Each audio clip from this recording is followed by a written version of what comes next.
And tonight, wonderful Olga Bloch. Ms. Bloch is a licensed therapist since 2000, has been in private practice ever since. She's a devoted mother of 3 children. She lives here in the county. She is our most requested speaker. And I wanted to quote for you her philosophy, because I think you'll find she's fluent in Spanish and Portuguese. And the main focus of her approach is to empower the client to gain responsibility for his or her life in order to increase effectiveness and self-esteem. So that you'll certainly hear that message throughout the night. Thank you for being here. We're crazy about you, and we will try and bring people in through the back so it's not disturbing for you. In case anyone's interested, we do have a Spanish interpreter, and we will guide people towards you. Okay. Thank you so much. So thank you very much for having me. As Nan introduced me, my name is Olga Bloch. I am a licensed clinical marriage and family therapist, and basically what that means is that I work with families and with couples, with individuals, to help people with one of the most difficult things that we all struggle with, and that is relationships, right? So tonight, in the topic of consequences that work, we are going to navigate all the different layers about relationships, right? So it's not necessarily like a formula, like you guys are going to walk out of here with like these things that are magically going to get your kids to do what they need to do. But you will definitely leave here with a different perspective in terms of not only what's important, but hopefully to get an awareness of an approach that is effective and that will help you create the kind of relationship that you would like to have. So just like a few housekeeping issues, I do videotape my talks.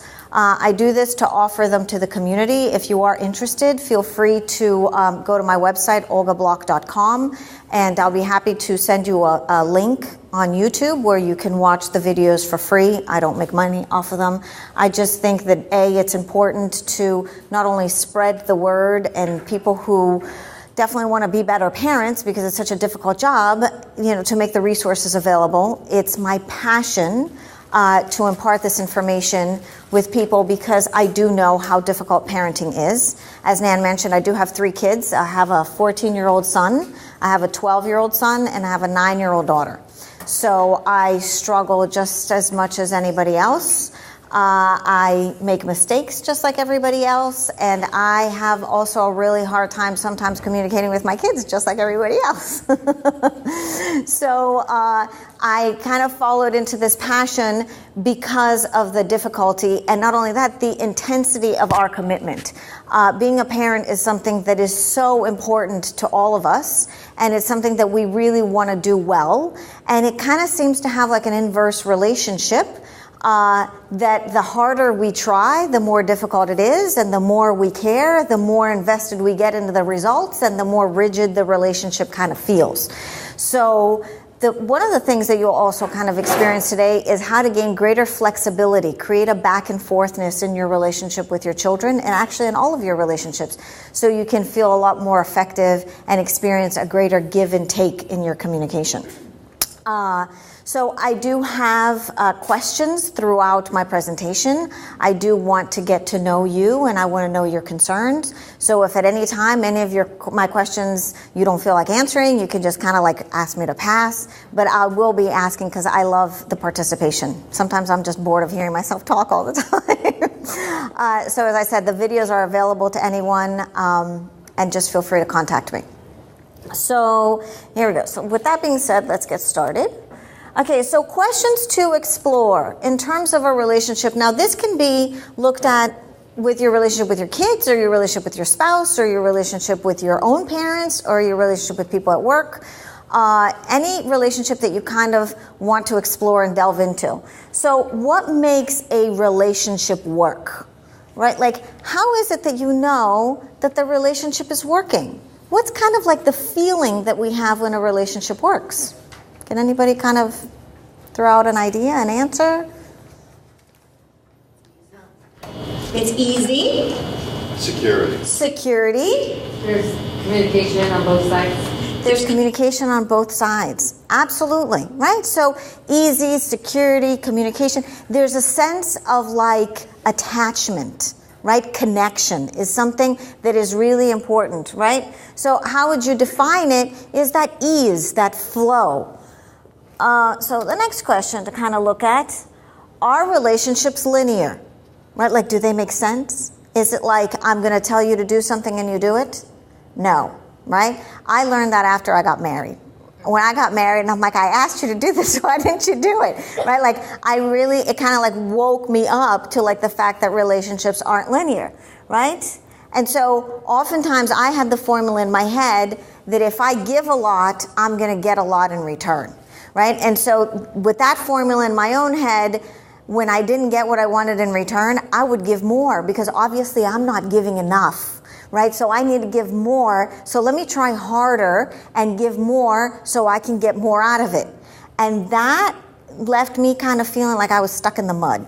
And after a long period of time of that, I start feeling kind of resentful, right? Because this formula doesn't work. So each one of us kind of has a formula in our heads for how relationships work, whether we're aware of it or not. That's the interesting thing. Sometimes we're not even aware because, we'll continue to focus on the fact that I'm really right because I'm so wonderful that I give so much, so I have every right to tear into you or yell at you or blame you or all those things because look how much I do for you.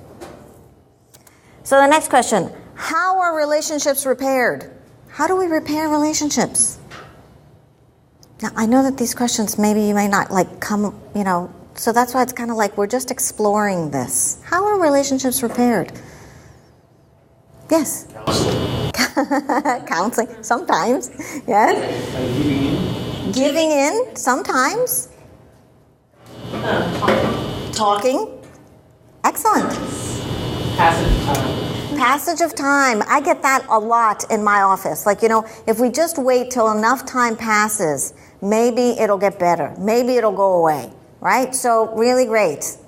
Anything else? Any other idea of how are relationships repaired? Sacrifice, earning trust. Right? So there's different layers that we use. There's different coping mechanisms that we use. Right? But fundamentally, for the most part, we believe that repairing relationships means that either we need to give up something, we need to give up an ideal, or we just kind of need to live with it until it doesn't bother us anymore, right? And so that way of thinking is kind of like this. I am going to leave a pile of laundry right there, and I'm going to wait long enough for the laundry to do itself. And so maybe if I wait, a week or 2 weeks, one day I'm going to come home and that laundry is going to be done. And what's going to happen is eventually that laundry is never going to get done. And so I go through different phases, right? Like in the beginning, I'm hopeful. And then I'm going to become really determined, right? I'm really going to believe it, right? And then I'm going to get angry. And then I'm just going to give up. And then I'm just resigned because the laundry is never going to do itself, right? Relationships are repaired through hard work. And that's one of the meat and bones that you're going to get today is how to repair relationships. So next, what makes a relationship stronger? Who can tell me? What makes a relationship stronger? Trust. Trust. Excellent. Trust. Communication. Positive interactions. Awesome. So these are kind of like the seeds that we plant. But sometimes we say, we don't know how to do that. How do I trust when I've trusted in the past and it didn't work? How is it that we communicate when we've communicated in the past and it doesn't seem to work? Right? So it's like we kind of know the idea, but we can't put our finger on it. Right? There's like a feeling there.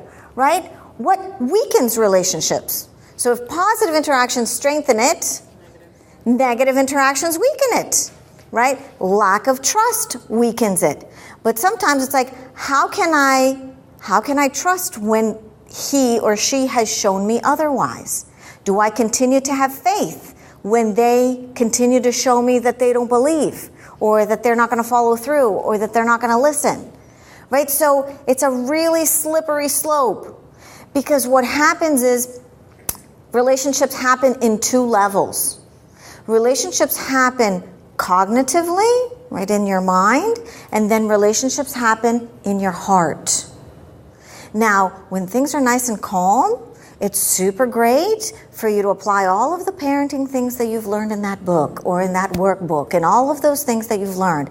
But the minute you get triggered, emotionally, you will react in a completely different way. And it's going to be like, screw those parenting books because I'm going to do it the way that I'm comfortable with, right? Or my reactionary way, right? And it's not necessarily that there's anything wrong, but what happens is our emotions happen when we get triggered. They happen a lot faster than our brain. It's like it circumvents our brain. It circumvents our logic. That's everybody. That's not any particular. It's not particular to any one person.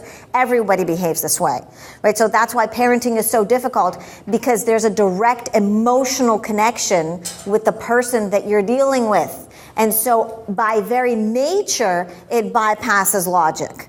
So for me, my personal example, I've read thousands of parenting books. It's what I do for a living. And then there are times that I'm like yelling at my kids and like the words are coming out of my mouth. I'm like, what am I saying? I'm like, this is not supposed to be happening. But it's because emotionally, I'm way too triggered to be in the logic part of my brain, right?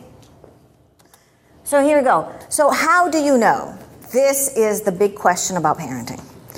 How do you know that you're doing the right thing? How do you know that your kids are learning? How do you know that you're doing a good job? How do you know that they're not going to fail? How do you know that they're going to do well? You know, so we are swimming in this sea of uncertainty in parenting, right? Like we're swimming in this sea of like what discerns and what helps us decide what to focus on or not, right? So one of the questions is, how do you know what to teach your kids? Right, so who can shout out an answer? How do you know what to teach your kids? Your own values. Your own values. Anything else? Why not let them go through what you went through? Because you don't want them to go through what you went through. Beautiful, right?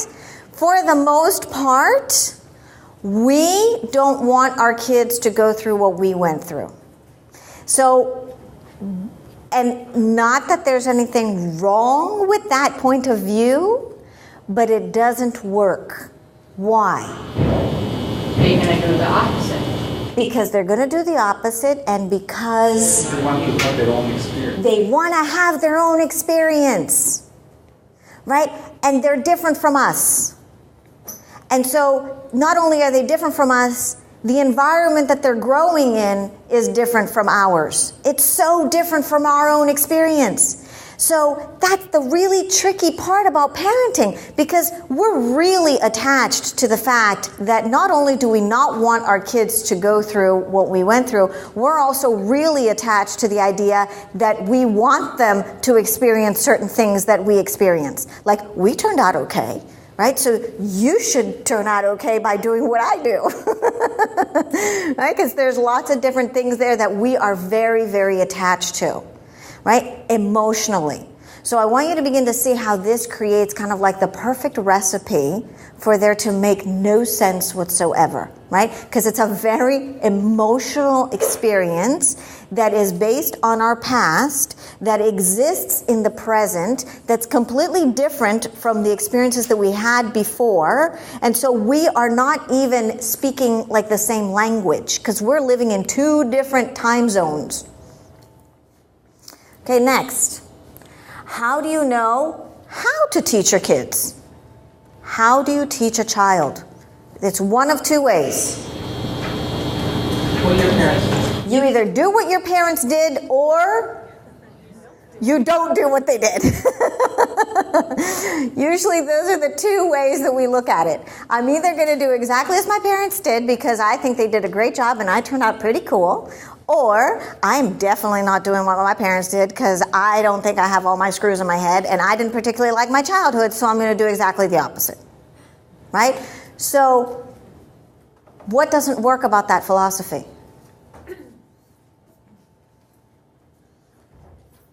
Yes? You're not meeting your child at their level and at their needs. Again, you're not meeting your child at their level, at their needs. And again, you go back to that thing of not being in present time. Right?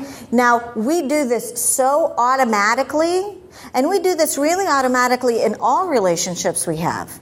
right? Like in our relationship with our spouses, in our relationship with our jobs, right? Like you show up the first day to work. If you had a horrible boss in the last job, this day is just like, is this guy going to be a jerk too? Right? So it's like we are constantly in this back and forthness between what happened in our past and what's happening in our present. Right? So, and depending on if what happened in our past was really intense, a lot of times that continues to rattle us in the present. Like constantly every day we're kind of like carrying that thing with us, right? And if it wasn't so intense, then we're actually able to sometimes get a glimpse of like what's happening, but we always use our past as like a reference point. Like, let me check to make sure, right, that it's not going to happen again. So let me just give you an analogy. Using our past as a reference is kind of like when you burn yourself in the stove and then you walk away from the stove and you're like, I'm never going to use that thing again because I got burned. So I need to make sure to protect myself and all of my family members from that horrible thing called the stove because I got burned one time really badly. Right, so until you can kind of get over that burn or that accident or whatever happened with the stove, you'll never be able to use the benefits that the stove could give you, right? Because you're so attached to the fact that the stove hurt you at one point in your life. So this is kind of like the key to begin changing, which is like we have life experiences. They may have been painful, they may have been hurtful, they may have left us with lots of different scars. They're here to teach us a lesson, learn the lesson, and go back to the stove. Learn how to cook. We don't have to be Julia Childs, but as long as we know how to use it, it can work in our benefit, right? So the pain, whatever past you have, you can always turn it around and use it to your benefit. And then when you begin to create that awareness with your kids, your relationship all of a sudden starts to change, right? Okay. How do you know if your parenting style is teaching your children? How do you know if it works? If they respond positively. Okay, so if they respond positively, your parenting style is working. You don't know? That's the question. That's why I put how do you know, right? Like you don't know, like you hope. There's like a gap there. Right? I'm so glad you brought that up. There's like a gap there. There is like, wow, he or she, they're doing what I'm saying. They're doing well in school. They have friends, right? But is my parenting style, is what I am teaching my kids actually working? Like, are they going to be responsible adults? Are they going to be kind to others? Are they going to learn how to have relationships? Are they going to forgive themselves? If there's a child that's excluded in lunch, are they the child that goes and says, come and eat lunch with me, right? Like that would be like my ultimate moment of joy. Like I don't need a valedictorian. I need my kid to be the one who goes and fishes out the lonely child in the back of the classroom and says, come eat lunch with me. That to me would be the crown jewel of all achievements, right? Like the compassion, right? So each one of us, we have our things that are like super, super important. How do we know? And this space sometimes is really scary. It's so scary that when they misbehave or when they are failing or when they make mistakes, it becomes the space that like our big monster kind of like jumps out and says, be careful because your son's going to end up in a crack house without a job, right? Like he's not going to be able to support himself or his family, right? Like our deepest, darkest fears will jump out from that space of do we not know if what we're doing is actually working, right? So that's why I'm kind of like asking these questions. How do you know if what you're teaching your kids is what they need? There are certain kids that have very absent parents that grow up to be very responsible. There are certain kids that have very involved parents that are supportive, kind, and have gotten them every kind of lesson, and they are very dependent and needy and can't make a decision for themselves. Right? So sometimes we believe after school activities, enrichment activities, help them with tutoring is gonna really get them what they want. And then sometimes other parents are like, I'm just gonna let them do whatever they need, and they kind of figure it out on their own. So how do we know? When they grow up, right? Like 30 years later, give me a call and let me know if it worked for you or if it didn't. We don't know. Right? Like, so I'm kind of like painting all of the places that like the darkness that lives kind of like inside our heads, right? So how to know? Bottom line is through connection. The more connected you are with your child, the better you can be in tune with what it is that they need. Now, the interesting thing about connection is that connection is not a heady process. Connection, it doesn't happen in your head. That's why a lot of times it's really difficult. You can read parenting books or magazines or articles, and they can have a tip here or two or whatever, and they're really great. But to create that connection, that if your child is in trouble, will they call you? Right? Like if they're that teenager at that party and there's, a teenager that's going to drive drunk and they say, I'm not going to get in that car, would they call you?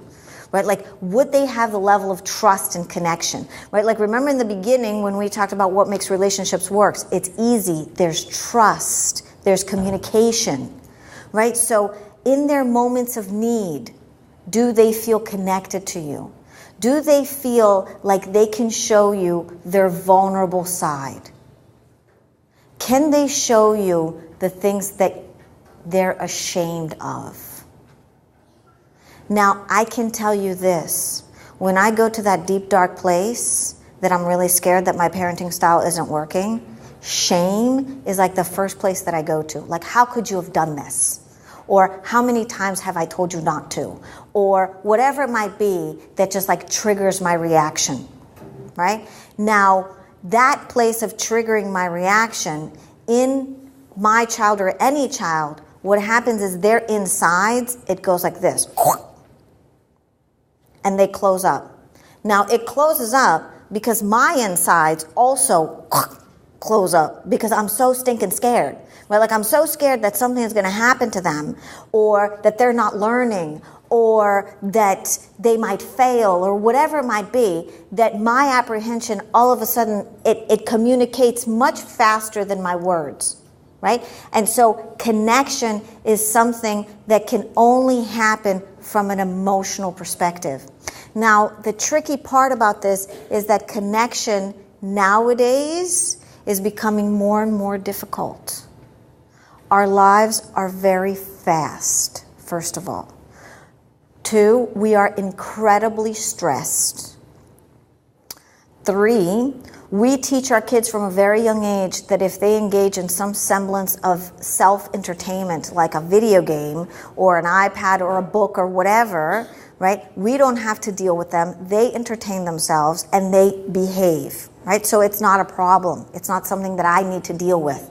Now, it's not that parents don't want to deal with their kids, but it's because we have 7 million other things to do. And I could very realistically show you my list of 7 million things, right? It's not as if I'm making it up or I'm avoiding my child or whatever. I genuinely have these things that I need to do and I need to accomplish. So my child needs to be able to entertain themselves, right? So there's that component of it. And then there's another component of it, which is we can only connect as much as we were connected as kids, right? So as much as we were, like our parents teach us how to connect. And so if my mother didn't teach me how to connect, I most certainly am not going to know how to do that with my own child, right? Now, the connection doesn't have to be 100% for there to be a healthy attachment. 30% of the time is effective enough. Right? So whoever created this dynamic was very forgiving and knew that we had 7 million things to do. So gave us 30%. So research shows that as long as you can securely attach with your child for 30% of the time, then they begin to understand the dynamics of what a healthy relationship looks like. Okay. So communication. When children misbehave, they're communicating, and it's your responsibility to figure out what's the message. Right, so we have one of two approaches of parenting. You can, one, try to look at their behavior as something that you need to control and modify. Right, like you're misbehaving, so I'm going to get you to stop behaving that way. Now, does it work? I'm sure that it does. And you can have behavioral charts, and you can have consequences, and you can take their phones away, or you can punish them for the weekend, or you can take away their TV, and you can do lots of different things to get their behavior to change. But that happens on the surface. And so this is when the question becomes, is my parenting style really teaching my children what is important to me, right? So on the surface, you can get them to behave the way that you would like them to, but underneath, you don't really know what's happening. And usually what happens is, the surface behavior works until they're like in elementary school, and then by the time they turn into like teenagers, all of a sudden like this different child emerges, and you're like, what happened to you? And then they're like all angry or mouthy or talking back, and you're like, I don't even recognize this child. Why are you behaving this way, right? And they're very like angry at you. It's just like, well, what have I done? I have packed your lunches. I take you to soccer. I've bought you your things, and I take you to birthday parties. Why are you so mad at me all the time? I'm doing the best I can, right? And their anger is screaming for connection. That's that missing piece that people can't put their finger on, right? And you cannot discipline someone into connection as much as you can get somebody to like you. You can't do that. Relationships are about the affinity of the back and forthness. This is where the communication comes in. So if your child's misbehaving, and if you look at it from the perspective that this is wrong, this is bad, this should not be happening, you're going to want to control their behavior. I can tell you this because I did that for a really long time. Okay? So one of the things I like to share personal stories.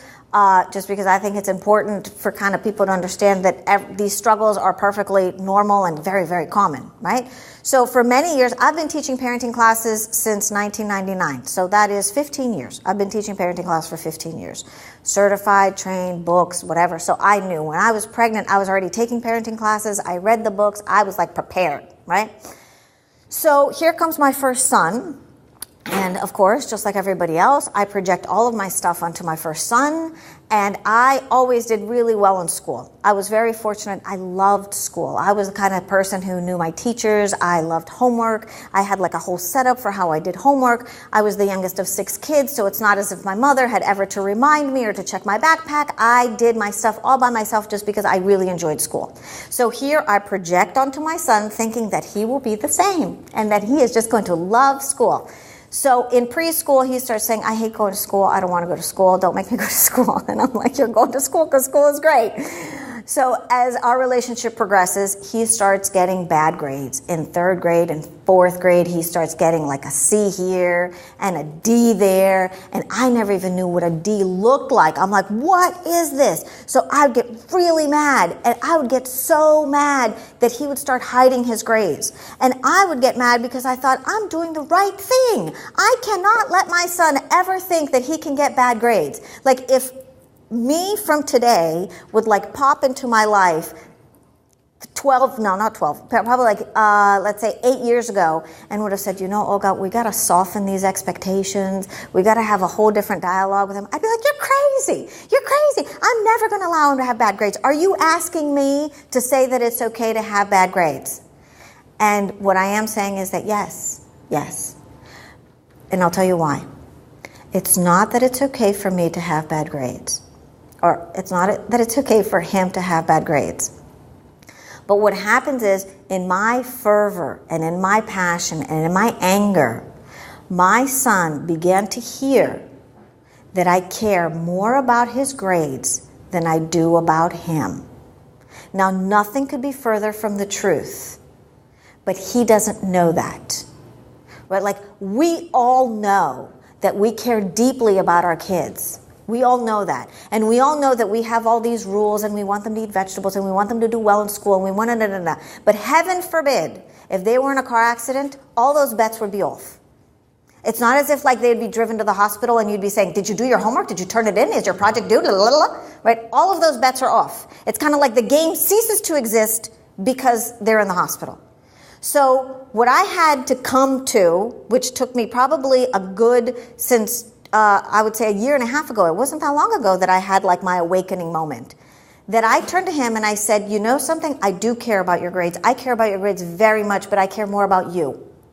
And nothing is ever going to come between my relationship between you, me, and you. Ever. No grades, no job, no nothing. And if he does end up in a crack den, I'll drive to the crack den and I'll pull him out. And we'll cross that bridge when we get there. Right? Like that fear that I used to have no longer haunts me. because I'm going to be there for him no matter what. And so once I was able to change that dynamic, to be present that my relationship with him was the most important thing, that's when things began to change. Now, does he get straight A's? Absolutely not. But he's responsible for his tutor. When he has extra things to do, he calls the tutor to come in extra days. He tells me when he gets bad grades. He doesn't hide. He tells me what he did. Right? So there's greater transparency. But first, I had to remove this thing from my head, which was things have to be this way. Because they have to be, because I'm a good mom and I really care. Right? And then heaven forbid if he got a bad grade, I had to go to the teacher and say, oh, I don't know what is happening because we study all the time, and then throw him under the bus. Right? So it's not about that. It's about being present to the relationship. So here we go. Needs of a child. Children have 3 basic needs: to love, to belong, and power. Now, if you look at these 3 basic needs, it's not just kids that have them. People have them too. We all have the need to belong, to feel loved, and to feel power. Now, power is not that they do what they want. Power is that their voice is heard. I can hear what you say. It doesn't mean that we're going to do it. I can understand that this is important to you, and we're going to figure it out a way, but it may not be right now. Right? So it's about helping kids begin to acknowledge that they do have some semblance of control over their life, but it doesn't mean that they run the household, they get to do what they want. Right? This is where I'm starting to talk about the back and forthness of relationship. Right? We can talk about these things. We're going to figure them out together. Now, if we are angry or if we are reactionary, this doesn't matter.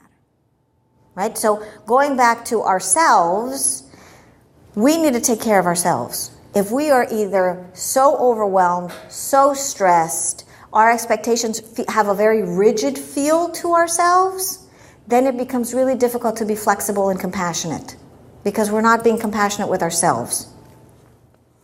Okay, and I'll get more into that. So preventing misbehavior. So before we even get into the thing of children misbehaving, we want to create the most ideal conditions for it to not happen. Right? So if children are communicating their needs through their misbehavior, right? Because kids will never walk up to you and say, well, I need more love and affection because I feel that you've been working way too late these past few weeks, right? They'll never do that. The same way that if I see a child in my office, it's not as if they say, well, I'm suffering from an acute depression phase because my parents are going through a divorce, right? They will act out. They'll punch their brother. They'll fail out of school, or they'll break things, or they'll forget things. Forgetting one is a big one. They'll have belly aches. They'll have tummy aches. They won't sleep well, they'll have nightmares, they won't eat, or they'll eat too much, right? There's all this myriad of symptoms that they manifest, and so it's kind of like we need to play detective to kind of figure out what's happening with them. But you can only tell that something's off if you're connected.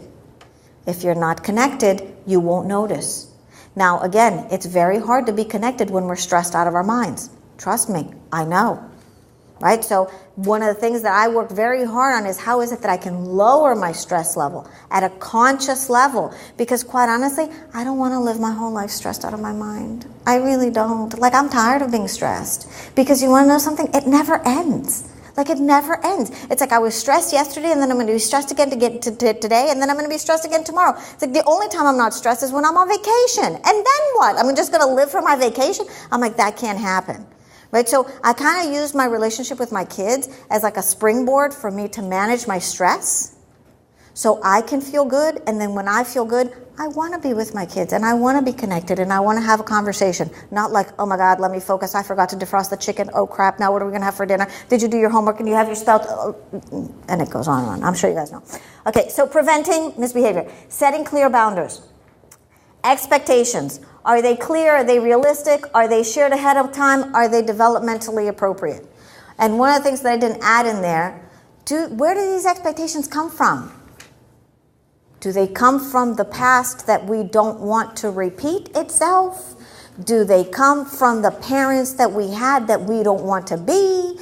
Do they come from the parents that we had that we want to be? We have this whole very funky relationship with expectations. Right? And so expectations are nice, but they're not the most important thing. I used to think that expectations was like the end-all be-all. Like, you got to have expectations, because if you don't have expectations, nothing works, right? And it's just like, I expect this of myself, and I expect this of my husband, and I expect this of my kids, and expectations. And expectations have like a very pointy feeling to them. They're not soft, right? They're rigid. And so the more expectations you have, whether it be of others or of yourself, the more rigid and the more stressful your life will be. So what I learned how to do is to kind of put a volume button on my expectations. So I soften them, and I may harden them when I get a little stressy and I'm not taking care of myself, but then I know how to lower the volume to say, okay, this is what I expect. How is it that we can work on this together, right? And then my expectations may be different from their expectations. Right? And so having a conversation about expectations is really important, because your kids will learn how to expect things out of your relationship with expectations. And then you have like a really demanding child and you're like, oh, I don't know where he comes from. Right? It's a very cyclical in nature. So choices. Oftentimes, parents believe that giving choices is like giving into your child, right? Like you're letting them make all the decisions. And that is not what I'm saying. What I'm saying is that choices is a way of kind of taking the foot off the gas. It's kind of a way of creating a cushion. There are certain things that your kids can choose, and there are certain things that your kids can't choose. So the more intimately related you can be with choices, the better you will improve the back and forthness of the relationship. Because if you give choices where there's room to give choices, then there is the experience that their voice is heard. So then when you can't give a choice, you can say, listen, I gave these choices. This is one of those times that you really don't have a choice. So let's just learn to accept it. Right? So there's more cushion there. There's more room. There's more flexibility. There's more give and take. So choices is the key to a happy life. Why? Because as long as you can get really clear that you're choosing the life you're living, then you can embrace it. The moment we feel we don't have a choice, it feels trapped, stuck. Then we get angry. Then we get resentful. There's nothing I can do. La la la la la la. And then there goes the negative interaction patterns that destroy and weaken a relationship. So you're kind of starting to see like how the pieces of the puzzle fit together. Okay, next. So preventing misbehaviors. Offer genuine encounters, right? Genuine encounters is another way of creating connection. Creating connection is something that you can do 4 times a day. You can do when you wake up, when you leave in the morning, when they come home from school, and when you go to bed at night. There's 4 opportunities. You don't have to take all those 4. If you take just 1, actually that's really great, right? So taking advantages of opportunity to connect is the greatest strengthener of your relationship with your child. So how do you offer these genuine encounter moments? It's refueling for your child. You reconnect. Eye contact is very important. It's very important for it to be in a safe, tranquil place. It might be before they go to bed. It might be at the dinner table. It might be while you guys are having breakfast. Something that is just quiet and soft, right? Our feelings have like a very particular personality to them. They don't come out when things are crazy and chaotic. They only come out during those very soft and quiet times. So in order to create connection, ask questions. You want to encourage what it's like. Now, this is something else that I learned, that when I learned it, I'm like, I sound really retarded. And the person's like, keep doing it, and I promise you're going to be fine with it. When your child says something, repeat it back to them. And so it's just like, Mommy, I had a bad day. You had a bad day? Like, I'm a very logical, cerebral person. I'm like, I sound like I'm really dumb. And my trainer was like, no, that's called empathy. I'm like, really? You're like, you sure you're a therapist? I'm like, okay. So because In my therapy room, yeah, I have all the time in the world to connect, whatever. Outside of my therapy room, I got things to do, and I got the results to produce, and I gotta go, go, go. So who has time to sit there and repeat what they just said? So if you notice that your child is yearning for that, or something happened, or even if they're telling you about their day, and you just pick a few words to just kind of like repeat it back, I promise you that it creates emotional safety. Because they experience it like, oh my God, you're really listening to me. And then they're going to want to tell you more. Now, boys and girls communicate differently because of their sexes, right? So if you want to have a deeper conversation with a boy, the best place is to put him in the car and go for a drive, right? Because men, for the most part, don't particularly care for eye contact or close body proximity, because to them, it's very intense. Right? Whereas like girls, they can look at you square in the face and they'll tell you all about their day and who they ate lunch with and what, right? So if you have a son and you notice that he doesn't look at you in the eye, that's not out of disrespect. That's just because boys communicate differently than girls. So just kind of give them that space to be in their own space. Like men are much more territorial with their space emotionally, right? But physically, they may not even necessarily be attached to any of that. So being firm and kind. Do you need to be angry to enforce a rule? Right? Again, if you would have asked me that 8 years ago, I would have said, of course, there is no rule worth enforcing if I'm not mad about it. Right? It doesn't work. Because then what you end up doing is you end up using your anger as the force for change. And I'll tell you, in the long run, that gets really tiring. It gets old. It decays the trust in your relationship, and it pushes your children away. So they may have good manners. They may know how to eat with a fork and knife. They may turn in their homework. They may be super responsible, but I promise you they can't wait to get away from you. And then you wonder why they run away, or they will never come for Christmas, or they never call, or why don't they bring their wife and kids over, and how did our relationship become this way? I only wanted the best for you. Right? So this is where it kind of like all comes from. How does your temper influence behavior? So again, if you use your anger as a form of discipline, you can only go so far. Because it only goes so far in terms also of them learning how to use their feelings to intimidate you as well. So then it goes back and forth. Okay, so the difference between consequences versus punishments. Consequences teach us to repair mistakes, has an opportunity for growth, teaches personal responsibility, and gives child's tools to self-regulate. Right? The whole premise of consequences is for you to create a child that is self-reflective.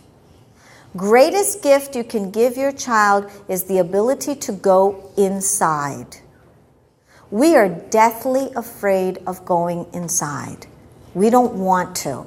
It's a lot easier for us to blame other people, to say it's not my fault, to say I don't know what you're talking about. There is nothing wrong. I'm not sad. I'm not angry. I'm not depressed. I'm not unpleasant. It's your mother. It's your brother. It's my job. It's this. It's that. And so then life just has a very stuck feeling to it.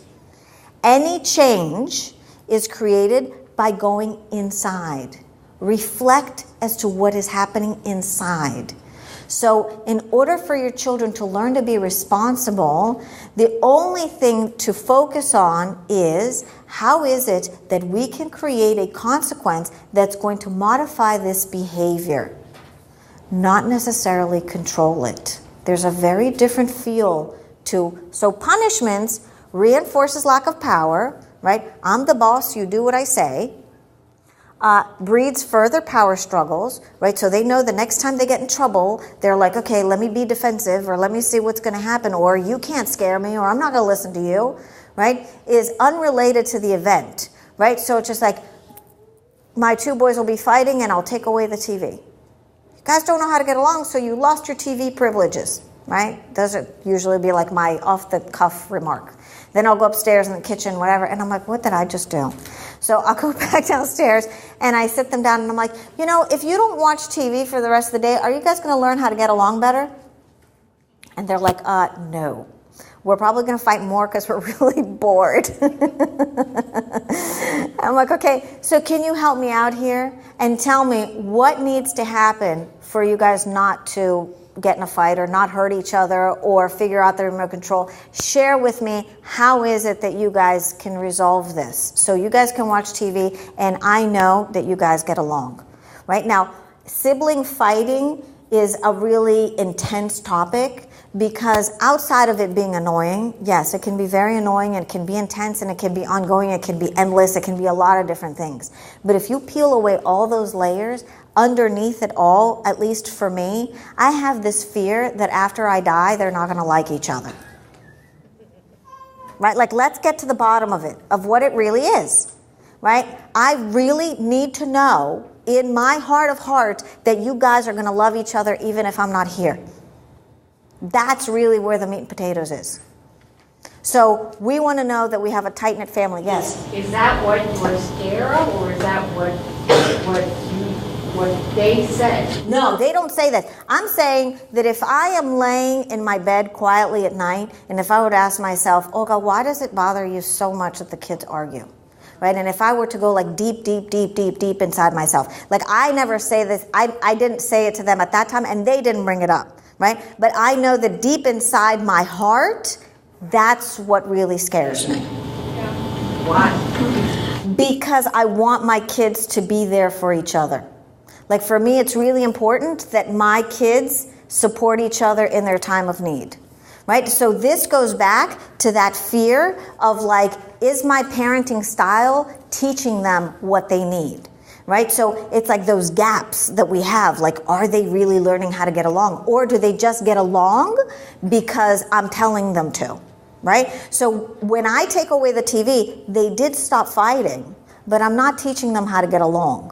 When I went back downstairs and they talked about it and they sorted it out and they could watch TV, they learned how to get along. Very different. Now, I can tell you this. I've taught them, in a few slides, I'll go over like the conflict resolution thing. I've taught them the conflict resolution thing since they're very, very young. And then a lot of times I've said, but you guys aren't learning it. I don't understand. Why isn't this getting in your head? La, la, la, la, la, la. And then like one day, my son came home and he goes, Mom, you'll be so proud of me. 5 boys were playing football in school today, and one boy took the ball from the other boy, and they started arguing, and I used all of my conflict resolution skills, and I'm like, that's my boy! Right? So a lot of times, what we teach them is in there, even though we may not see it, right? So the difference between consequences and punishments is really important to kind of like discern the difference, because ultimately it feeds into the quality of the relationship. Okay, I know I talk a lot. I still have 10 minutes. Okay, solutions. Self-quieting time. Let me know when you're ready to join us again. It seems like you need some time to yourself. Come back when you're ready, right? So sometimes kids get really worked up and they get really upset. And so sometimes they need some time to just calm themselves down. This opportunity, okay, you can call it a timeout, in my opinion, has a very punishment feeling to it, even though it's wrapped in the world of consequences. It's basically like, get away, because I can't deal with you anymore. Let's be honest. So the self-quieting idea is not necessarily just for kids, right? Oftentimes if we're arguing with our spouses, or oftentimes if I get triggered from my child, I have a drawer in my kitchen that's like my junk drawer, and I literally hold on to the handle because I want to get duct tape and put it over my mouth. Because I know that stuff is just going to come out of my mouth that I shouldn't be saying and that I don't mean, but again, I'm so mad that it just comes out anyway, right? So the idea of self-quieting time is the idea for you to just take your time to kind of just regroup, whether it be for adults or for kids. Give yourself the opportunity to just calm yourself down. Now, in that experience, it may seem like a really small thing, but it gives them the time to go inside. It gives them the time to connect with what's going on inside. If we just continue to focus on what's going on the outside, and what I mean by that is we blame. It wasn't my fault. It was him, and he started it, and she did it, and last time I gave it to her, and she didn't give it back to me. That's all external. That's all external. And then we grow up, again, repeating those same things. It's not my fault. My boss did it. And we continue to feel powerless around our own circumstances. Natural consequences. What would happen if you did not intervene? Now, I kind of walk the line on these. I gotta be honest with you. I'm not a hardcore, like my son forgot his lunch at home and I guess he's gonna suffer the consequences and not get lunch. I'll take his lunch to him. I will. Not all the time, but if I can, I will. Now, why? Because I think that strengthens connection. I think that shows forgiveness. I think it says, you know something? My middle son's name is Benjamin. I know you forgot your lunch today. What are we going to do tomorrow so you can remember it, right? I enjoy that flexibility. I enjoy that level of trust. Now, if your child is constantly forgetting things or leaving things behind, you may want to just explore if they're really stressed out. Because a lot of times kids forget because they're stressed. And not only that, kids don't know how to communicate that they're stressed. Right? Because kids live in a very concrete world. And so if you say chair, right, we all can agree on this is a chair because we know the shape of a chair, we learned what it was, that's a chair, the little kid says chair, and we all agree this is a chair, right? But when you go into the world of feelings and we talk about anxiety, what does that mean? Or another big one, respect. You need to be respectful. What does that look like? How do I know what that means? Point your finger and show me where respect lives, right? We don't know. So it's very different because it's a feeling. So kids have a really hard time understanding what this stuff is because it's not concrete. And unless we teach them to put words to how they feel, it becomes very difficult for them to communicate. Now, if we become reactionary in the times that they make a mistake, that's okay. Always opportunity to repair. You can always go back once you've had your explosion or whatever and repair it and clean it up. How are you feeling? I was feeling like this. This is what this looks like. How are you doing? And you break it down to smaller pieces, right? So it's really important to help kids begin to identify how they feel. So that's why the repetition part of like repeating back what they said gives them an opportunity to kind of like slow down and talk about what's happening with them on the inside. I don't know how I went there from natural consequences. Okay, so natural consequences do not work if the impact is too long after the action, like teeth brushing, right? You don't want your kid to learn how to brush your teeth because they're going to get cavities because they'll never connect the two, right? That doesn't work. Or obviously you don't want to let them run in front of a car because them getting hit is not going to be a good lesson. Or fall in the pool and see how you get out, right? That's logical. Natural consequences do not work if it interferes with the rights of others, right? Like, oh, I'm going to let you do whatever in a movie theater or a restaurant because you need to learn your lesson. It's not about that, right? But like, for example, something that I tried the natural consequence with and I'm still struggling with is my kids, I don't know about yours, they refuse to wear a coat. It drives me insane, like insane, especially my middle schoolers. Oh, Mom, it's not cold. I'm like, oh, yes, it is. So I would be like, well, you know, let them experience the natural consequence of being cold and then they won't be cold anymore. To me, that didn't work. So I said, you're wearing your coat and there's no debate about it here.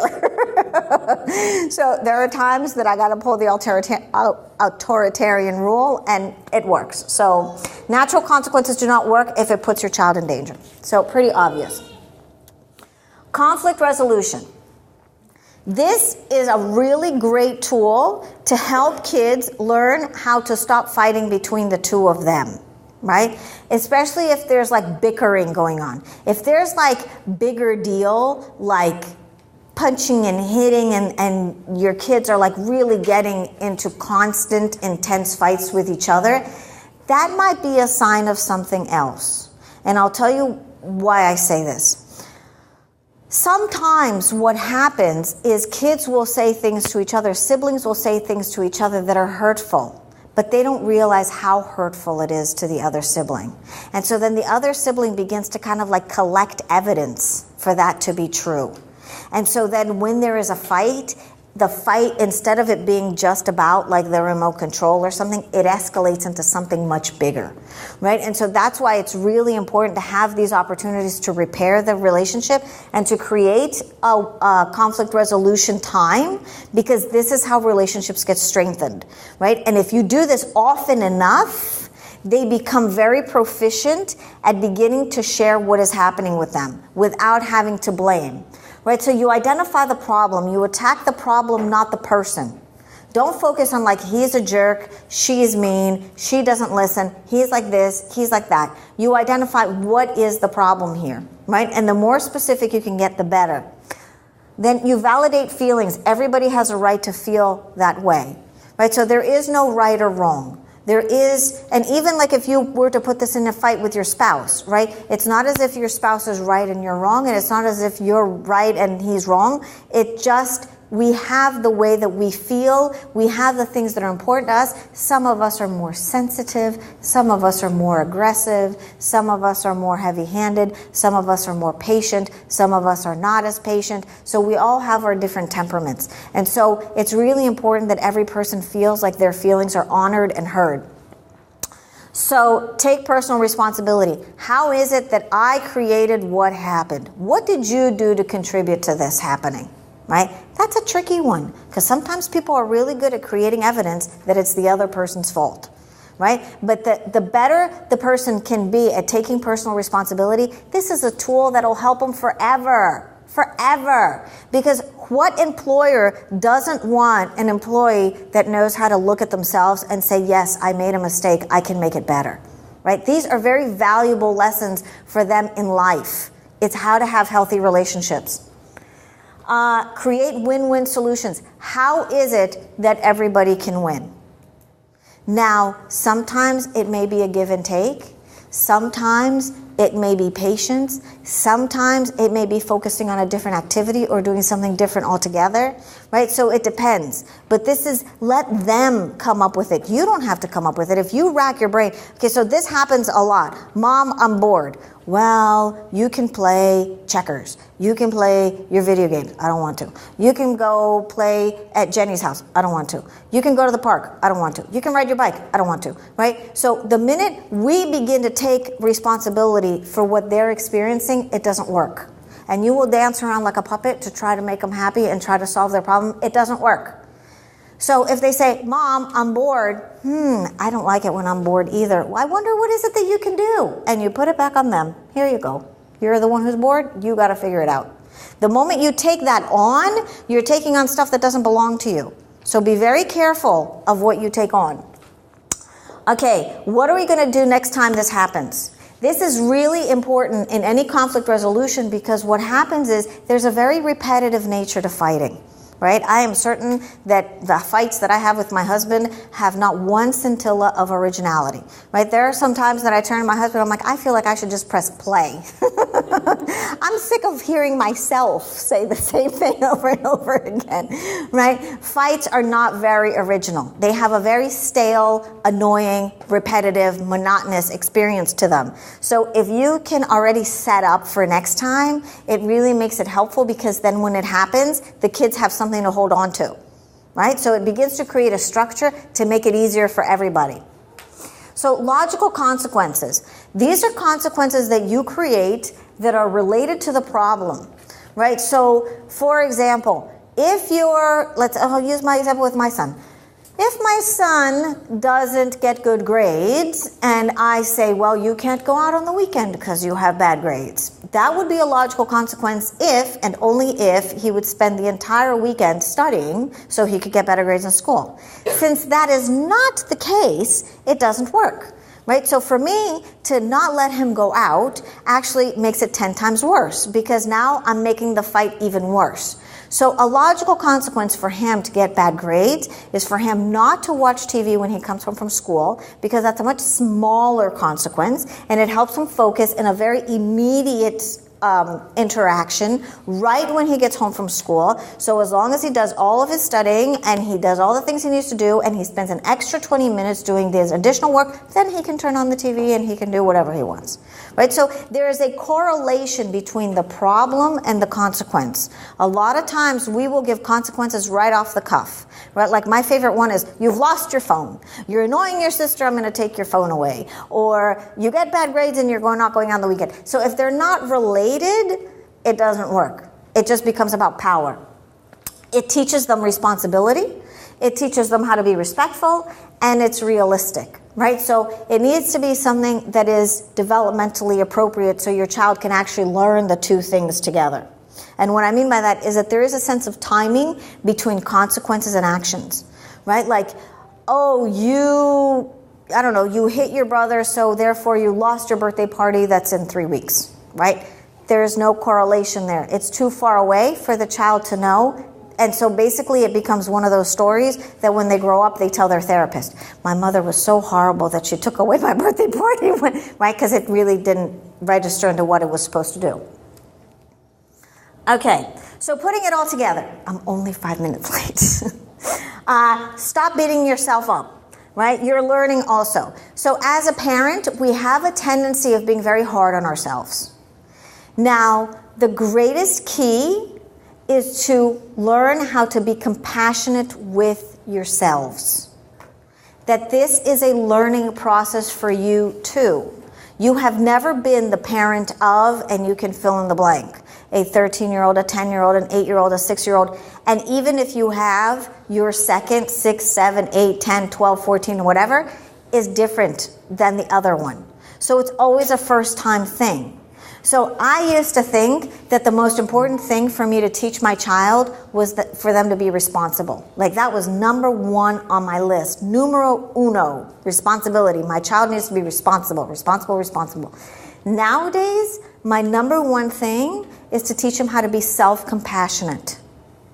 Because if they're kind to themselves, they will be responsible. If they're kind to themselves, they will know how to manage their stress. If they're kind to themselves, they will take care of their health, right? There's a correlation there with being self-compassionate. We were taught, listen, I don't know about everybody in this room. I know I was taught that if I beat myself really hard inside my head, I'm going to accomplish a lot, right? So when I'm stressed, I'm nasty in there. You need to work harder. I don't have time to eat lunch. I don't have time to do this. It is like a slave factory inside my head, right? And so then I'm going to go home and I'm going to pretend like I'm all compassionate and nice with my kids. Like, how long is that going to last? Right? So if you really want your relationship to have the fluidity and the flexibility, the key has to be self-compassion, because you cannot give to others what you do not give to yourself. Create connection through mistakes. We all make mistakes. So if we can begin to forgive ourselves, we can forgive our kids, and mistakes become a learning opportunity, and we tie it all beautifully with a little bow, and we move through it, rather than it being something that's horrible and that must be avoided at all costs, and it can't happen, and I'm going to punish you, and you're going to lose this, and you're going to lose that, and you're not going to be able to go here or there. Be authentic and forgiving. We all make mistakes and need a second chance. Right? When we begin to have conversations with our kids about what are the things that we struggle with, what's hard for us, right? So like, for example, another one of my nutty thoughts is that if my house gets messy, I get really pissed off. Pardon the language, Alan. I get angry. I go nutso. And I go nutso because the thoughts that run through my head is, why is it that I need to be the only person who cleans up in this house? And then I start getting really resentful because I'm like, you guys make all the mess and you expect me to clean it up. And again, it's one of those fights, it's like on tape, right? And so one of the ways that I've remedied this is I've become responsible for my nuttiness. And so I am very authentic and forgiving. And so when I feel that my surge is coming, I say to my family, I'm starting to really struggle with the mess in this house. Can you guys please help me? Because I don't want to go to that nasty place. And they're like, of course, Mom. And so everybody cleans up. And I'm like, thank you. I feel so much better. Thank you. Now, I believe that that creates a trusting and loving relationship. My kids are present to what I struggle with. My kids can see me that I'm not perfect. My kids can see me that when I get angry, it's not necessarily to hurt them, right? Because I'm being honest, I'm being transparent. When this house is a mess, it upsets me. Does it mean that my house needs to be perfectly, immaculately clean? No. But sometimes if I'm gone all day and I come home at 4 o'clock and they're all watching football and, you guys know what it looks like. It literally looks like a tornado exploded in there. I can very authentically and realistically ask for their help, and they get it, right? So there's a back and forthness there. Conversation that is empathic and supportive is the glue of any relationship. If you want any relationship in your life, whether it be with your spouse, with your kids, with your in-laws, at work, be vulnerable. Vulnerability is what creates connection. And what I mean by vulnerability is begin to talk about what is actually happening beneath the surface. What is happening from an internal perspective in terms of how is it that I can be responsible and communicate what is happening with me? And so let's try to do this again, and we'll both do a better job, right? So if we can create that, we're in this together, right? Nobody needs to be perfect. We all make mistakes, and we'll do this again, right? So it's kind of creating a whole different feel. And so then when you do implement the consequences, the consequence becomes about the behavior, not about the relationship. Because oftentimes we will assassinate the relationship as a way to get discipline. Right? So we'll tug on our love. I'm going to pull my love away from you so you can learn better. Right? And you're playing with a really precious commodity there. Because then they begin to think that your love is conditional, which I know is not true. It only looks that way. Okay, so thank you. It's my pleasure to share with all of you. Well, I don't need to read that. So thank you very much. I love what I do. I am so grateful for you coming tonight. I do have a testimonial. I keep those just as feedback. If you could please fill it out. I review them. If you would like information about the video or if you'd like to contact me, feel free to put your email on there. If, for whatever reason, you don't get a response to your question or if you don't get the email that you requested, feel free to contact me at olgabloch.com. Sometimes I don't understand the emails, like the handwriting. And so if I promise that I will follow up with something, I can tell you 100%, I always answer all of the requests. So if you don't, for whatever reason, hear from me, it's just because I couldn't understand your handwriting. And if you guys have any questions, feel free to, we still have 20 minutes. Yes. Sometimes I feel like incentives are more like bribes, that they're all that effective, and it seems like a lot of times that's what we come down to, really bribing.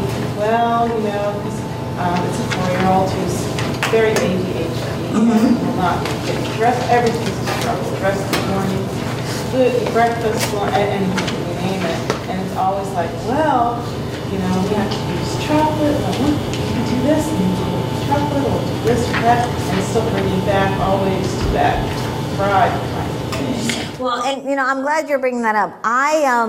When my kids were little, I did try the behavioral charts because, I'm one of those people that tries everything. And what I noticed, Target used to sell these beautiful behavioral charts with these magnets and all of these things, and I had them and I did them really well. I was like the brain surgeon of behavior charts. And what would happen is for a month or a month and a half, my kids would behave really, really well. And then I could feel that they were busting at the seams. They were holding it in so hard, pobrecitos. I felt bad for them. And then by week 6 or 7, there'd be an explosion in my house. And I'm like, what happened? And so that's when I was just something, forget these behavioral charts. What I think is really valuable and what I've found that really helps is one, especially with kids with ADHD, is they need to know what's expected, right? They have a hard time internalizing the sequence of the day. So if you and your son or daughter, if you and your son can create a big poster in your house of what are the things that you guys do, right? We have pictures Of him. Yes, okay. With how to get dressed, with all the steps and that.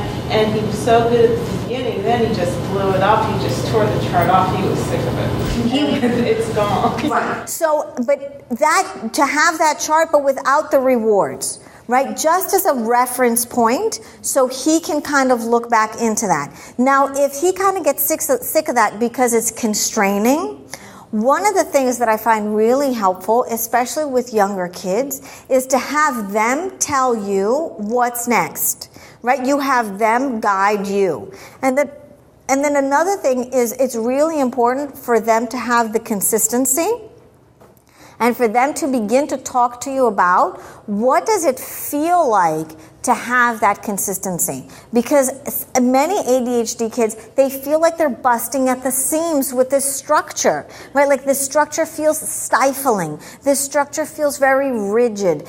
So when you talk about the bribing thing, it's like you are trying to impose the structure into something that he's just rejecting. And so it becomes this back and forthness that just doesn't work, right? So if you just bring that to the light and say, listen, this structure is something that we can't change. Like this structure, you're going to do it when you're 4, you're going to do it when you're 6, you're going to do it when you're 10, you're going to do it when you're 30, right? Like brushing your teeth and taking a shower and getting dressed in the morning really isn't an option for any of us. Like we all do it. And not only is it that we all do it in this room, we all do it on this planet, right? Like pretty much unless like you're sick or you can't go about living your life or something impedes your day, I would say probably 90% of us, I mean, you know, let's remove like the indigenous tribes that don't get dressed and perhaps don't brush your teeth. But apart from that, every person on this planet does the same thing every day, right? So it's about beginning to have a conversation with him.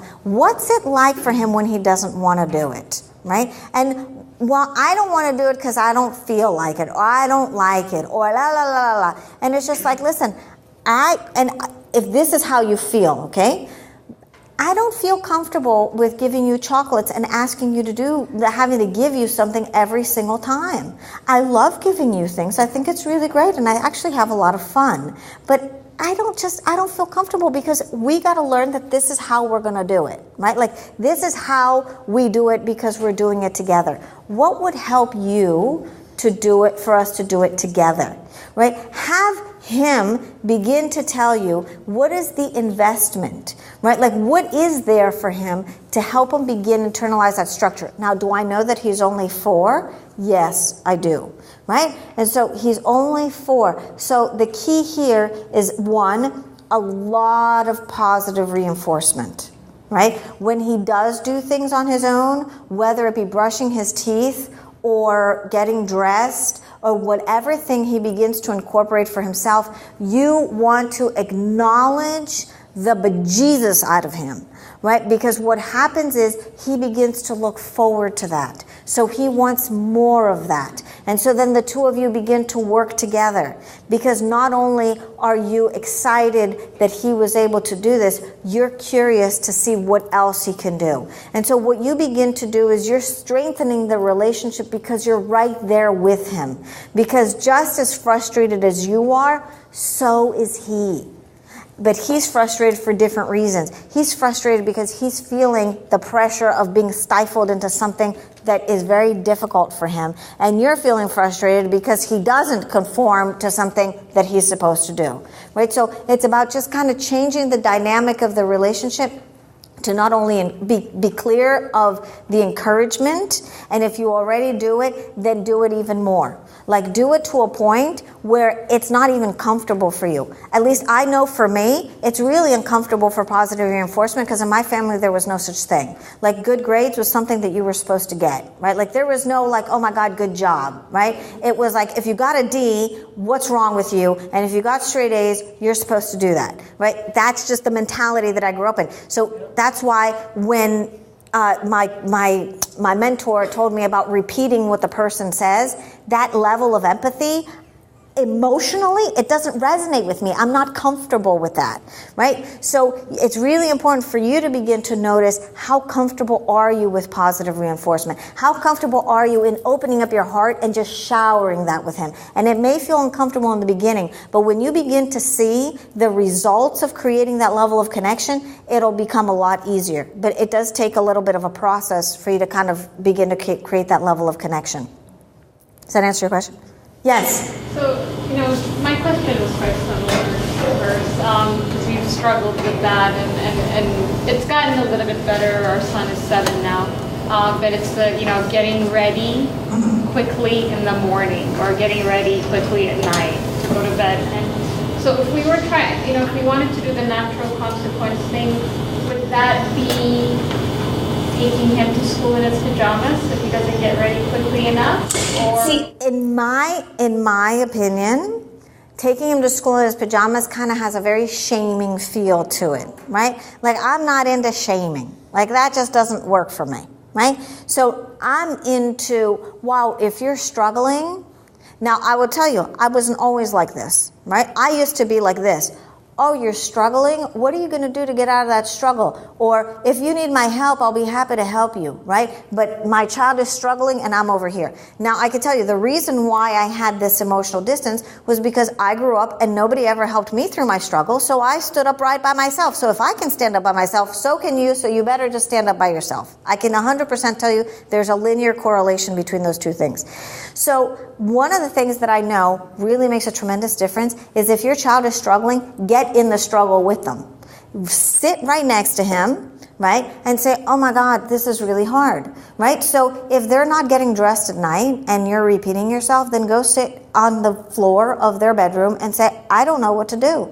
So, and here are your pajamas, and I've already asked you 4 times to take a shower, take a bath, or do whatever, and you're just not listening. So this isn't working, right? Because what happens is kids nowadays are very desensitized to stimulus in the sense that they're so upregulated and stimulated all the time, right? That so oftentimes I'll say to my kids, I'm not TV, right? I'm a real person here, and we're having a conversation, because there is that experience of like what you're saying doesn't really register, right? Especially if they have ADHD or they're very active kids.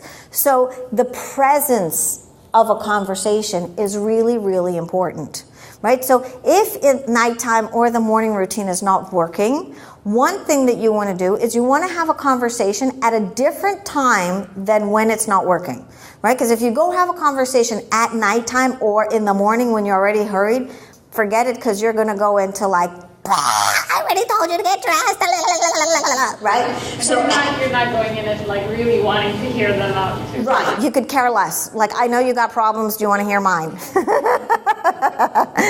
So usually, like, let's say after school, after they have their snack or whatever, or maybe before dinner, or even at dinner, you could say, you know something? Let's say your child's name is Charles. You know, Charles, I noticed that sometimes at night, we're really having a hard time with you going to bed. How is it that we can make tonight's bedtime a little bit different or a little bit better? If you have a conversation outside of the time that it's happening and you kind of create the anticipation that things are going to be different, that's when kids begin to behave differently, because you're already creating a different environment and you're talking to them like we're going to create something different together. Not like, there's something wrong with you, and you need to listen to me, and I'm tired of repeating myself, and next time I'm just going to, and you can fill in the blank. Take you to school in your pajamas, you're not going to eat breakfast, your teeth are going to rot, whatever. Right? So that's one of the things, is to begin to create anticipation so they actually can know what to expect. That's true. I mean, whenever we've been more sympathetic, it's worked out. Like this morning, he was tired, he didn't want to get ready, and half the time, this is going to happen to you, and then half the time I'm really great, empathetic. And so this morning I said, you know what, maybe a song that you like will help you wake up and get dressed. And he said Happy by Pharrell. We put it on and he was like, yeah. And I was like, I wish I could be like that every day. But then that is about your self-care. right? Like if you take care of yourself, right? Like, so for example, I listen to these meditations. They're free online with this Tara Brach, right? And she like talks about being present, right? And the first time I ever did this meditation, the woman told me to be present. My first thought, I'm not joking, was present? I'm like, I can't be present. I'm like, if I'm present, who's going to deal with the 7,000 balls that are like being juggled in the back of my head, right? Like I really felt like I had to drop all of that to be present because I'm so used to being hyper-focused on so many different directions that being present is actually scary. It's a scary proposition. Like if I'm present doesn't mean that I need to drop everything else that's going on, right? So it really brought a whole other depth to my ability to just kind of calm down is the ability to be present. So especially with kids with ADHD, if you yell at them, it makes it worse because their higher level functioning is already compromised. And so the higher level functioning needs a lot of trust for it to be open to learning. When the minute we yell at them, they close it off and they become much more reactionary. And so then you push them deeper into wherever it is that they are. So you kind of got to be careful. I'm not saying this so you can beat it on yourself some more. I'm just saying this so you guys can be more mindful that however it is that you can repair it after you're done yelling, it really makes a big difference for you to go back and come up with a different strategy. Questions? Yes? We've been having some struggling with our 5-year-old to eat for dinner. Yes. And so I, as a kid, whenever we couldn't even touch our Kool-Aid until we ate our dinner. Right. And so I tried to do that with her. My husband's like, well, I can't even eat without drinking. And so he wants us to give her a drink. How do you suggest that we can make her eat her food like she's supposed to? Because I've tried making her sit there until she eats it or until bedtime comes. And she just is adamant to not eat it. Or, you know, after when he's not around, I do no drink thing and then she does better. Okay, so it's really interesting, right? Because eating is one of those things that kids can control. So they will hold on to eating as a way of controlling because they know that that's something that you cannot force. Like, you know, it's like what they put in their mouth is something they get to choose. Right, so this is true with picky eaters and with non-eaters. So again, very similar to what I said to the other lady, is you want to have a conversation with her at a time that she's not, that has nothing to do with food. And you want to come across like something like this. You know, I don't know your daughter, Kayla. You know, Kayla, I'm wondering, what's happening with the fact that you don't eat? Only when she doesn't like it, by the way. Okay. If she likes it, she'll get plates and plates and plates. Oh, okay. So it's not as if she's undernourished or if she's not eating at all. It's just that it's something that she when she's my stepdaughter, when she first came, why do you make nasty? Okay. It's like, it's not nasty, it's healthy. Okay, so there might be that. So it's 100% a thing of control, right? It's a thing of trust. Right, like if I eat your food, does it mean that I like you? If I eat your food, does it mean that we're like connected? Or if I eat your food, does it mean that I'm more loyal to you than I am to my mother? Right? So there's lots of dynamics there that could be going on in terms of what food represents to her. Right? So like my oldest son, when he was little, he would only eat food that I made. So my mother would come to visit and she'd like, oh, I'll be happy to make you some scrambled eggs. And my scrambled eggs and my mother's scrambled eggs look exactly the same and they taste exactly the same. But my son won't eat it because she made it and not me. Right? So there's like a whole like emotional trust feel thing into that. So what I would suggest is if you can soften it a little bit to just create like, again, the back and forthness in the sense that I don't think that does the drinking thing work? Apparently it does, right? And so it goes back to the question of, do you want to just control their behavior and do it at a surface level? Or do you want to deepen your relationship with her and create more trust? And so it seems like food is kind of like the doorway to that, right? So one suggestion might be something to the effect of, I notice that sometimes if I make something new or that you're not used to it, you don't like to eat it. How is it that we can create something so at least you feel like trying it? Right? Because sometimes it's important for us to learn how to eat different foods. And so she says, I don't want to try it because I don't like your food because your food is nasty, let's say, right? And so you're like, well, okay, I can understand that your food is nasty. So what solution can we come up with? Right? Like you always want to validate how they feel, even if how they feel makes no sense or it's irrational or it's off the wall. It doesn't matter, because once you validate how they feel, then you begin to create the back and forthness, right? Like you want to create a relationship where she feels comfortable eating your food, and it doesn't mean that she's being disloyal to her mother. She doesn't know that yet, and she's only 5, and she's never going to tell you that, right? But her actions are saying that. So there is something there that she has chosen food, and it might be, right, like it could have been food, or it could have been like getting dressed in the morning, that she's not going to let you dress her. It can be like a million different things. But this is one of those 3 basic needs: love, belonging, and power, right? Which one do you think she's manifesting? It's power right in your face. 100%. It is power. You are not going to force me. So if you go and force back, what you're doing is you're underscoring that power struggle. You're saying, come on, let's fight together, please, because I love a good fight, because we're going to see who's going to win, right? It doesn't work. So you don't have to make her eat right then? You do not have to make her eat right then. What I would do is I would avoid as much as possible the confrontation at that point. And what I mean by that is when she comes home from school, to maybe let her know that this is the stuff that we're having for dinner. How would you like to resolve it? Right? Like, do you want to taste a little bit of it? Do you want to taste a little bit of it before I put it on the table? Right? And you can honestly and transparently say to her, you know, Kayla, I really don't want to fight with you about eating. So can we figure out something together? Because I'd love for you to try something new without us having to get in a fight. Right? And so at least you're extending the opportunity for her to begin to come close. And if you do that often enough, I promise you it softens the situation. But if you don't do it at all, she's going to continue to dig in her heels, and so are you. And before you know it, it's going to be like she's not going to get a Kool-Aid, and she's not going to get a napkin, and she's not going to get a fork, and she's not going to get a knife, and she's going to have to eat with her hands. Right? Because you have to escalate it in order to get them to listen. And so what I'm encouraging you is, instead of going the escalation route, to go a different one where you guys can at least work together. Right? So I know it's not 100%, but it does take some massaging to kind of break it down. Any other questions? Yes? I grew up in a military family, so everything is like, no, or Do it now. yes, or like you explained, well, if you're feeling bad, then get up, or if you're hurt, then get up. My husband is the opposite. My husband is like, oh, what's going on? What's wrong with you? That's why you married him.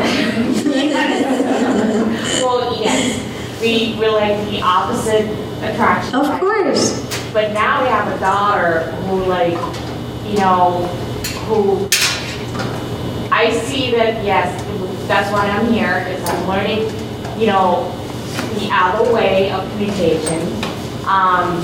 But there got to be some good thing out of the way that I was raised. Yes. I totally get your struggle. I totally get what you're saying. Like, really, a lot. Yes. So how do I communicate that through both my husband and my daughter, that there's a good way out of the other way also? Yes. You wrap it in a lot of love. Okay. Right? So even like I have softened, right? But in my marriage, my husband calls himself a marshmallow, right? Like I married a very soft, loving, sweet husband, right? And the reason why I married him is because my dad was a yeller, and I made sure to marry somebody who never yells, right? And he never yells. That's true, right? Because so in my home, I am you, and my husband is like your husband, right? And so the way that we have addressed that is that I've learned how to soften, because I trust that they're hearing me. If at any moment I begin to suspect that I'm not being heard, then I do retract back because I get scared. And I'm very honest about that fear. And I'm very transparent about it. And sometimes I may yell, and sometimes I may be strict, and I may lay down the law. And then later, we talk about it. And we talk about like what was the impact on them and what was the impact on me, and did I like it, did they like it, can we do it a different way? And then you begin to massage it so it doesn't have to be like, right? Like you can have very strict rules and you can have really clear expectations. You just don't have to deliver it with a machete. That's the difference, right? Like in a military family, similar, my family wasn't military, but it was like, listen, you just do your stuff and you get it done, and that's just the way that it's done. It doesn't have to be delivered that way, because unfortunately, the environment that our kids are growing up in nowadays, if they don't have that trust to know that we have their back, the dangers and the perils that they could face out there are life-threatening.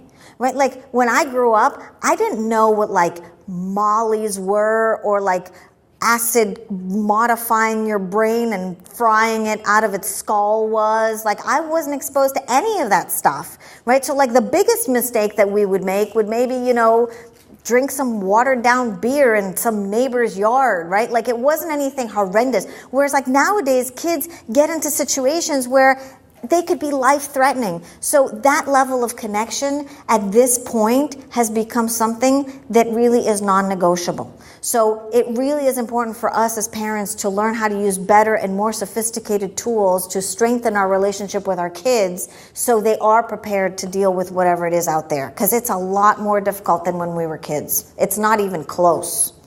So wrap it in a lot of love, and I know that it works. So thank you so much. I really appreciate all of your help. And again, if you have any questions, my website is olgabloch.com, and feel free to email me any questions you have. I can send you articles, books, whatever you'd like. I'll be happy to support you. Thank you.